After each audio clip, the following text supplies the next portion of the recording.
एक अजीम मुजाहिद की दास्तान। किस्त नंबर 18। तरबियत। नई जिंदगी के शब वो रोज राज वो नियाज के साथ बीत रहे थे। जिहादी सख्त एहतियात बरतने के आदी थे। उनका कहना था कि राह जिहाद में बगैर एहतियात के कामयाबी मुमकिन नहीं है। यही वो वजह थी कि इन्होंने सफापुरा जैसे छोटे से इलाके में एक अरसा एक ब्रिगेड फौज को अपने पीछे घुमाए रखा। हमारे निकाह से जो लोग वाकिफ थे, इन सबको जिहादी ने ये बात राज में रखने की सख्त ताकीद कर दी थी। इसका फायदा ये हुआ कि निकाह के बाद 6 माह में घर में ही रही। अलबत्ता एहतियात रात को घर में कम ही सोती थी। हमारी मुलाकात ज्यादातर खाला के घर ही होती थी। वो शाम के वक्त आते और रात के आखिरी खा वापस चले जाते थे। चंद मुलाकातों के बाद मैंने इन्हें अपने तस्वुर से बिल्कुल मुख्तलिफ पाया। पहले मैं सख्त हैरान हुई कि बज़ाहिर सख्त नजर आने वाला शख्स इस कदर खूबसूरत और नरम है। वो मेरे तस्वुर से भी खूबसूरत थे। दराज कामत, घुंघराले लम्हे बाल और अकाबी आँखों वाला जिहादी जब अपने जिस्म पर असलहा सजाता था तो बिल्कुल शहजादा नजर आता था। निकाह के 13 दिन बाद ईद उल फितर आई। इस मौका पर इन्होंने मुझे सोने की अंगूठी तोहफे में दी, जिस पर सादिया जिहादी कुंदा था। मेरे दिल में जब से असलहे की मोहब्बत रच बस गई। सोने चांदी से कोई दिलचस्पी नहीं रही थी। मैंने उनसे कहा, आइंदा आप मेरे लिए इस तरह की कोई चीज न लाइएगा। आपकी रफीका हयात बनने के बाद ये चीजें मेरे साथ अच्छी नहीं लगती, फिर किस तरह की चीजें अच्छी लगेंगी। उनके सवाल में तजस्सुस था। अब तो असलहा ही मेरा जेवर है। अगर आप तोहफा देना ही चाहेंगे तो गोलियों का हार बनाकर पहना दें। इस बात पर वो खल खिलाकर हंस पड़े। फिर मेरे हाथ में अंगूठी पहनाते हुए मोहब्बत से बोले, उसे मेरी मोहब्बत की निशानी समझकर हमेशा संभाल कर रखना। मुझे असलहे की काफी हद तक सूझबूझ थी, लेकिन मैंने उनसे मुकम्मल तरबियत लेने की ख्वाहिश जाहिर की। इन्होंने इस बात पर खुशी का इजहार करते हुए कहा कि हमारे मिलने का मकसद ही जिहाद है, इसलिए इस चीज को अव्वलीन तरजीह दी जाएगी। इसके बाद हमारी मुलाकात का पहला हिस्सा ट्रेनिंग के लिए मुख्तस हो गया। परेड के दौरान वो सिर्फ उस्ताद जिहादी होते थे और मैं उनकी शागिर्द। इस दौरान उनका चेहरा बिल्कुल संजीदा और सपाट होता था और मैं सही मानों में सहम जाती थी। उनकी बारोक शख्सियत की वजह से कई माह तक मैं उनके साथ घुल मिलकर बात नहीं कर सकती थी। ट्रेनिंग के दौरान वो अपने असली जलाली रूप में होते थे। कोई रियायत, कोई नरमी नहीं। जरा सी गलती पर सजा मिल जाती थी। वो सिर्फ उंगलियों की ज़रब मेरे हाथ पर लगाते थे और दोनों उंगलियों के निशानात छप जाते थे। जाहिरी बात है कि कहाँ गाजी बाबा के कमांडो हाथ, जिन्होंने पहलवान की दरगत बनाई थी और सादिक आबाद वाला गंदुम का परूला टेढ़ा कर रखा था, और कहाँ मेरे हाथ।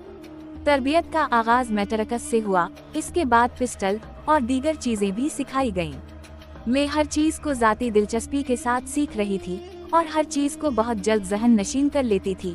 इस बात से जिहादी बहुत खुश हुए और सबसे पहले मुझसे बाहम राब्ते के लिए कोडशीट बनवा लाए। मीकारोफ पिस्टल के साथ कुछ उनबिन हो जाती थी। एक मर्तबा इसकी खोल जोड़ के दौरान मेरा हाथ जख्मी हुआ। मैंने जख्म को मामूली जानकर नजरअंदाज कर दिया, लेकिन लोहे का जख्म था, इसलिए फौरा खून बहना शुरू हो गया। ये देखकर जिहादी बहुत मुतासिर हुए और मुझसे कहा, राह जिहाद में बहने वाला खून मुबारक हो। मैंने महसूस किया कि वो किसी गहरी सोच में डूब गए। इन्होंने हाथ उठाकर कहा, ए अल्लाह, कश्मीर में जुल्म इस कदर बढ़ गया है कि इंडिया में चम्मच चलाने वाले नरम वो नाजुक हाथ असलहा उठाने पर मजबूर हो गए हैं। ए अल्लाह, अब तो अपनी नुसरत भेज और कश्मीर को आज़ादी अता फरमा। इन्हें कश्मीर से बहुत मोहब्बत थी। वादी कश्मीर का गोशा गोशा उनका मसकन रहा है। इन्हें इस मजलूम वादी के मजलूम अवाम से मोहब्बत थी, इसलिए कश्मीर की सरजमीन ने इन्हें अपने सीने में छुपा लिया। मेरे ख्वाब रफ्ता रफ्ता पूरे हो रहे थे। जब मैं जिस्म पर असलहा सजाए अंधेरी राहों उनके साथ चलती थी तो मुझे बहुत खुशी होती थी कि मुझे अल्लाह के रास्ते में हथियार उठाने की सआदत हासिल हुई। वो मुझे ऐसे खतरनाक रास्तों से चलाते थे जहां आमतौर पर एम्बिश लगा होता था। शायद वो इस तरीके से मेरी तरबियत कर रहे थे, या शायद मेरे हिम्मत वो हौसले का इम्तिहान ले रहे थे।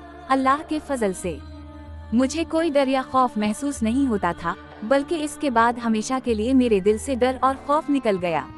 एक मर्तबा रात के वक्त हम लोग खाला की तरफ जा रहे थे। पहले मुजाहिदीन छोटी टार्चा का इस्तेमाल करते थे, लेकिन दुश्मन की नकल वो हरकत में इजाफा होने के बाद इसके इस्तेमाल में कमी आ गई। हमारे साथ भाई जहीर अल इस्लाम थे। मैं जिहादी के पीछे चल रही थी। एक जगह किसी चीज से मेरा पाँव टकराया। बाएं हाथ पर बहुत गहराई थी, मैं फिसल कर नीचे गिरने वाली थी। ऐन उसी लम्हे जिहादी ने लपक कर मुझे थाम लिया। अगर मैं नीचे गिर जाती तो मेरी हड्डी पसली एक हो जाना लाजमी बात थी। जब हम खाला के घर दाखिल हुए तो वो मुझे देखते ही रह गए। मेरी कमर के साथ गिरनेट बंधे थे और कंधे के साथ कलाशन लटक रही थी। मैंने उनसे पूछा, आप क्या देख रहे हैं? वो ठंडी आह भर कर बोले, इतनी सी तो हैं आप और इस कदर कठिन रास्ते पर चल पड़ी हैं, अगर आप गिर जाती तो क्या होता? मैंने कहा, आपके सामने में इतनी सी नजर आती हूँ, वैसे पूरे 21 साल की हूँ, और अगर गिर जाती तो अल्लाह के रास्ते में ज्यादा से ज्यादा जख्मी हो जाती। वो मोहब्बत से बोले, सदी, जब तक मैं हूँ आपको कभी गिरने नहीं दूंगा। मैंने जवाब दिया, जब तक क्यों, हम हमेशा साथ रहेंगे और साथ ही शहीद होंगे। आप मुझे फिदाई कार्रवाई के लिए भेज दें। शौक शहादत ही ने मुझे दुनिया से दूर कर दिया है। इन्होंने मुझे यकीन दिलाया कि इन्होंने फिदाइन की लिस्ट में पहला नाम मेरा लिखा हुआ है और जब भी कोई अच्छा टारगेट मिल जाए वो मुझे अपने हाथों से तैयार करके कार्रवाई कराएंगे। राब्ता कार तरबियत में छोटे बड़े सभी हथियार शामिल थे, लेकिन ज्यादा तवज्जो वायरलेस सीट और RC पर रहती थी। उनका ख्याल था कि मेरे जरिए से माइन बलासित जैसी कार्रवाई आसानी से कराई जा सकती है, और माइन बलासित के लिए मज़कूरा बाला दोनों चीजों की मालूमात रखना अजहद जरूरी है। मैन रोड, जहां से ज्यादातर बारूदी धमाके किए जाते थे, के दोनों अतराफ हमारे बाग और जमीनें थीं। इस वजह से मेरे लिए इधर जाने में कोई दुश्वारी न थी। RC और सीट को छुपाना भी कोई मुश्किल काम न था। कई बार बारूदी कार्रवाई की मुकम्मल तैयारी हुई, लेकिन एन मौका पर अल्लाह की तरफ से कोई रुकावट पैदा हो जाती थी और कार्रवाई मुअख्खर कर दी जाती थी। बहरहाल सीट के जरिए बतौर राब्ताकार अल्लाह ने बेहतर काम करने का मौका फराहम किया। मुजाहिदीन ने दुश्मन की सफ़ों में अपने जासूस फैला रखे थे। वो न सिर्फ कैंप के अंदरूनी हालात की खबर पहुंचाते, बल्कि बाज दफा क्रैकडाउन की भी बरवक्त इत्तिला देते थे। इस तरह हर गांव के अंदर एक राब्ताकार भी मौजूद होता था, जो वायरलेस सीट के जरिए मुजाहिदीन को इलाके के हालात और दुश्मन की नकल वो हरकत की इत्तिलात फराहम करता था। चूँकि मुजाहिदीन रात के अंधेरे में ही नकल वो हरकत करते हैं, इसलिए शाम के वक्त अपने राब्ताकार से हालात मालूम करने के बाद उसी हिसाब से वो अपने प्रोग्राम तरतीब देते थे। हमारे गांव में इमरान नाम का लड़का काफी अरसे से इस काम पर मामूर था, जो एक्सपोज हो गया था और आर्मी ने इसके घर पर छापे मारने शुरू कर दिए थे। नतीजा था इसको इलाका छोड़कर कहीं रुपोश होना पड़ा। वायरलेस सीट को एक मखसूस रेंज से आसानी ट्रेस किया जा सकता है। सफापुरा ब्रिगेड हेडक्वार्टर में आर्मी के पास सीट ट्रेस करने के लिए जदीद तरीन सहूलियात मौजूद थी और हमारे इलाके से हेडक्वार्टर तक फजाई रास्ता ज्यादा से ज्यादा 1.5 किलोमीटर का होगा।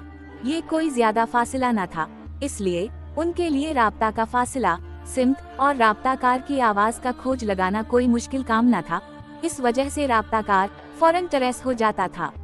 गाजी बाबा के साथ मेरा रोजाना शाम 7 बजे राब्ता होता था।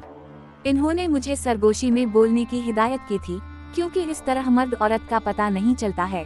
दूसरा ये कि मैं मोनस की बजाय मुज़क्कर का सीगा इस्तेमाल करूं, मसलन सुन रही हूं की बजाय सुन रहा हूं। सीट के बारे में वो मुझ पर मुकम्मल एतमाद करते थे। बकौल उनके सीट पर बोंगी नहीं लगाती और कोड वर्ड का सही इस्तेमाल करती हूँ, इसलिए इन्होंने ही अहम जिम्मेदारी सौंप दी। मैं दिन भर की मालूमात इन्हें मेटरकस के जरिए फराहम करती थी। भारतीय फौजी रोजाना हमारा राब्ता सुन रहे होते थे। इनके लिए मेरे बोलने का अंदाज बिल्कुल नया था। इन्हें धोखा देने के लिए जिहादी मुझसे पूछते थे, अल्फासीवन खैरियत तो है, आप इस तरह क्यों बात करते हैं? मैं जवाब देती, मैं सड़क पर खड़ा होकर राब्ता कर रहा हूँ, या ये कि मैं सही लोकेशन में नहीं हूँ। इस तरह अहमक बनी। मुझे एक अरसा मर्द समझता रहा, जो किसी मजबूरी के तहत सरगोशी में बात कर रहा है। भारतीय फौजी राब्ते के दौरान मुजाहिदीन को तंग करते रहते थे। एक बार राब्ते के दौरान एक फौजी ने हमें बहुत तंग किया। वो कभी प्रेसिंग करके और कभी गाने चलाकर राब्ते में रुकावट पैदा कर रहा था। हमने कई बार फ्रीक्वेंसी तब्दील की। शायद वो इंडियन आर्मी का वायरलेस ऑपरेटर था, इसलिए वो एकमंड से पहले पहले दूसरे नंबर पर पहुंच आता था। जिहादी का सीट कोड SR भाई था, लेकिन उनकी मनफरा आवाज की वजह से फौजी इन्हें फौरा पहचान लेते थे। इन्होंने फौजी को 2-4 सुनाए। बनी अदब वो एहतराम से कहने लगा, एशार भाई, एसार भाई, आप नाराज ना हो, मैं आपका बहुत बड़ा फैन हूँ। मुझे आपकी आवाज बहुत अच्छी लगती है। 1.5 साल पहले आपने अपनी माँ को सीट पर एक शेर सुनाया था, वो मैंने अपनी डायरी पर नोट कर रखा है। फौजी ने झट से शेर भी सुना डाला। जिहादी ने कहा, ठीक है, अगर तुम मेरे फैन हो तो राब्ते में रुकावट ना बनो और ये गाने चलाते बंद करो। फौजी बोला, मुझे मालूम है आप लोग नजम सुनते हैं, बस आप मेरी एक बात सुन लें, फिर मैं आपको तंग नहीं करता। एसार भाई, सुना है आप बहुत पढ़े लिखे हैं, खूबसूरत भी हैं, आप इधर आकर हमारे पीछे पड़ गए हैं। बस मेरी एक बात मान लें, आप पाकिस्तान वापस जाकर किसी प्यारी सी लड़की के साथ शादी कर लें। इसके आखिरी जुमले पर हम दोनों की हंसी छूट गई। अगले दिन मैंने सीट खोला तो प्रेसिंग जारी थी। इसका मतलब होता है कि कोई लाइन पर है। मैंने जिहादी को समझकर बात की तो आगे फौजी ने बकवास शुरू कर दी। मैंने गुस्से से कहा, फौजी उल्लू के पट्टे, तो आज फिर आ गया है। उसने झट से जवाब दिया, ओ गाजी बाबा के चमचे, साले में तुझे जिंदा नहीं छोड़ूंगा। मैंने कहा, लाला जी, तुझ में इतनी हिम्मत नहीं है कि मेरा कुछ बिगाड़ सकूं। मैं दिन में कई मर्तबा तेरे सामने से गुजरता हूँ और तुझे भी नहीं पता भी नहीं चलता। किसी दिन में तुझे ऐसे ही लुटकाऊंगा कि तुझे खबर भी ना होगी। बनी ये सुनकर परेशान हो गया। फिर भी वो कई दिन हमें तंग करता रहा। बिलाखिर गाजी बाबा ने खत के जरिए मुझे नया फ्रीक्वेंसी नंबर लिखकर भेजा। इसके बाद हम उसे नहीं मिले। एक अरसा बाद उसने जिहादी से पूछा, एसार भाई, क्या अल्फासीवन शहीद हो गया? वो बोले, उल्लू के पट्टे, वो हमारा बहुत कीमती साथी है, इसकी तश्कील दूसरे इलाके में हो गई है। भारतीय फौजी सीन को शीन और शीन को सीन कहते हैं। उसी तरह वो लोग जलील को जलील और जलील को जलील कहते हैं। वो गुस्से में अगर किसी को गाली दें तो कहते हैं तो बड़ा जलील आदमी है। मुजम्मिल का मुकर्रबू फरेब। गाजी बाबा इंडियन आर्मी के लिए गले की हड्डी बन चुके थे, जिसको वो ना निगल सकते थे और ना उगल सकते थे। वो मकामी लोगों पर जुल्म व तशद्दुद करके और कभी इनाम का लालच देकर मुजाहिदीन के ताउन और हिमायत से बाज रखने के तमाम दाव आजमा चुके थे, लेकिन कश्मीर के लोगों ने जुल्म के आगे सजदारेज होने से साफ इनकार कर दिया। एक मर्तबा सर्कल अफसर ने क्रैकडाउन के दौरान लोगों को ये धमकी दी कि अगर तुम लोगों ने गाजी बाबा को घरों में पनाह दी तो मैं पूरे इलाके पर बुलडोजर चलाऊंगा। लोगों ने उसकी धमकी को भी जूते की नोक पर रखते हुए मुजाहिदीन से ताउन जारी रखा। तमाम हरबे नाकाम होने के बाद मुजम्मिल के शैतानी दिमाग ने एक घनावनी और बुज़दिलाना चाल चली। उसने तमाम लोगों को कैंप में हाजिरी देने का हुक्म दिया। वहाँ के सितम रसीदा लोगों को अक्सर कैंप में बुलाया है जाता था। फिर तमाम दिन उनसे बैगार ली जाती थी और ब्रेन वॉशिंग भी की जाती थी। मुजम्मिल ने लोगों को सख्त डराया धमकाया और कहा, मैं तुम्हारी दूध पीती बच्चियों को भी उठा लूंगा। ये अल्फाज मज़कूरा बाला सर्कल अफसर ने भी कहे थे। तुम्हारी भलाई इसमें है कि गाजी बाबा को पकड़ने में हमारे साथ ताउन करो। जो हमारे साथ ताउन करेगा उसे मुंह मांगा इनाम दिया जाएगा। लोगों ने जान छुड़ाने के हामी भर ली। फिर इस मकार आदमी ने चंद गरीब लोगों को चुपके से जहर की पुड़िया थमा दी और कहा, जब गाजी बाबा तुम्हारे घर में आ जाए ये उसके खाने में मिला देना। इस तरह की बुज़दिलाना पॉलिसी से इंडियन आर्मी ने गानदरबल में हज़ब अल मुजाहिदीन के मायानाज कमांडर बम्बार खान को शहीद कर डाला था। बम्बार खान एक मकामी मुजाहिद था। वो ऐसा बहादुर और जरी इंसान था जिसका नाम सुनकर काफिरों पर लर्जा तारी हो जाता था। वो कई बार मुहासरा तोड़कर निकलने में कामयाब हुआ। उनके गले में परिका गिन होती थी, जिससे दुश्मन पर अंधाधुंध गोलियां बरसाकर निकल जाते थे, बल्कि भारतीय फौजी इन्हें खुद रास्ता दे देते थे। बालाखर दुश्मन ने मुकर्रबू फरेब के जरिए इन्हें शहीद कर दिया। एक गद्दार ने उनके खाने में ऐसी ही कोई चीज मिला दी।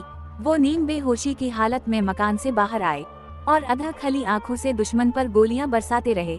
आर्मी को उनके करीब जाने की फिर भी हिम्मत न हुई। जब इन्हें यकीन हो गया कि अब इस्लाम का शर शहीद हो चुका है, फिर बुज़दिल काफिर उनके करीब आए। गाजी बाबा की उनके साथ गहरी दोस्ती थी। काफिरों ने अब गाजी बाबा पर भी वही हरबा आजमाना चाहा, लेकिन यहाँ तो वफाशियारी की ऐसी शमें रोशन थीं जिन्हें जुल्म व जवार की कोई भी आंधी बुझा नहीं सकती थी। जब गाजी बाबा अपने साथियों के साथ पीलीपुरा इलाके में गए तो लोगों ने वो पुड़िया उनके हाथ पर रख दी। ये तकरीबा 3-4 घर थे। सब ने इन्हें एहतियात बरतने का मशवरा भी दिया। खाला ने उन पर सख्त पाबंदी आयद कर दी कि सिवाय उनके वो किसी घर में खाना न खाया करें।